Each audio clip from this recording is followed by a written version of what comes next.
Assalamu alaikum, I'm Aisha and you're watching Samaa News. Here are today's headlines. A draft Pentagon report suggests that China is rapidly expanding its nuclear arsenal and has likely loaded more than 100 intercontinental ballistic missiles into newly built silo fields near its border with Mongolia. The report warns China is modernizing its nuclear forces faster than any other nuclear power and shows no willingness to engage in arms control talks with the United States or Russia, despite President Donald Trump recently suggesting possible de-nuclearization efforts. Beijing has rejected the findings, calling them an attempt to smear China and mislead the international community.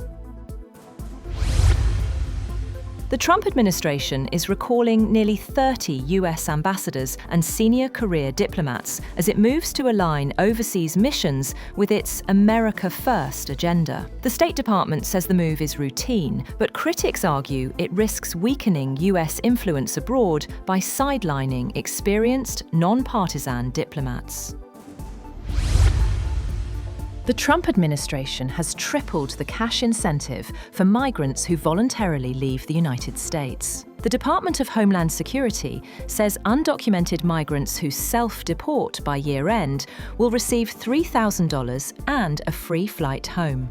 Officials say the move is cheaper than forced deportations, as the administration prepares a wider immigration crackdown next year. Iran has reportedly held missile-related military drills in multiple cities, including Tehran, Isfahan, and Mashhad, marking the second such exercise in a month. Videos circulated online showed what appeared to be missile launches, though Iranian officials later denied any missile tests, saying the footage showed high-altitude aircraft. The drills come amid Western concerns over Iran's ballistic missile program, which Tehran insists is not linked to nuclear weapons development. US intelligence reports continue to warn that Russian President Vladimir Putin has not abandoned his aims of capturing all of Ukraine and reclaiming parts of Europe that belong to the former Soviet Empire, even as negotiators seek an end to the war that would leave Russia with far less territory. The reports present a starkly different picture from that painted by US President Donald Trump and his Ukraine peace negotiators, who have said Putin wants to end the conflict. US Special Envoy Steve Witkoff has said that talks held between US, European, and Ukrainian officials over the last 3 days in Florida, aimed at ending Russia's war in Ukraine, focused on aligning positions, calling those meetings and separate talks with Russian negotiators productive. Witkoff, in a social media post, called Sunday's talks productive and constructive and focused on a shared strategic approach between Ukraine, the United States, and Europe. A Russian general has been killed by a car bomb in southern Moscow. Russian investigators said they suspected Ukrainian special services could have been behind the attack. The bomb exploded under the Kia Sorento, driven by Lieutenant General Fanil Savarov, head of the Russian General Staff's Army Operational Training Directorate, as he left a parking space. Field Marshal Saeed Asim Munir has been awarded Saudi Arabia's highest national honour during his official visit to the kingdom.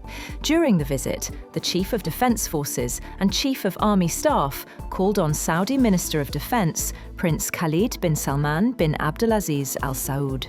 The King Abdulaziz Medal of Excellent Class was conferred upon Field Marshal Asim Munir.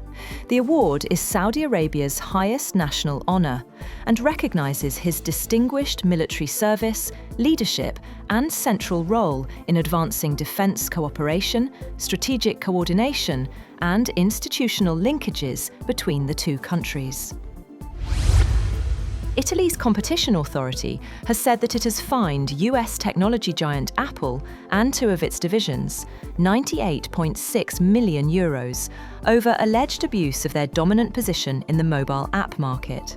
The regulator said the group allegedly violated European regulations with Apple's App Store, where it holds an absolute dominance in dealing with third-party developers. The watchdog opened the probe into the technology giant in May 2023, claiming the company penalized third-party app developers by imposing a more restrictive privacy policy on them from April 2021. Japan has taken the final step to allow the restart of the world's largest nuclear power plant as the region of Niigata voted to resume operations, a watershed moment in the country's return to nuclear energy nearly 15 years after the Fukushima disaster.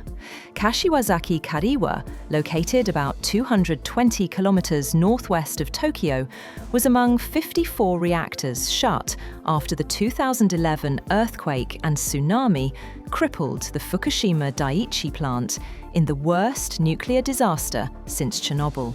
Kashiwazaki Kariwa will be the first operated by Tokyo Electric Power Company, which ran the doomed Fukushima plant.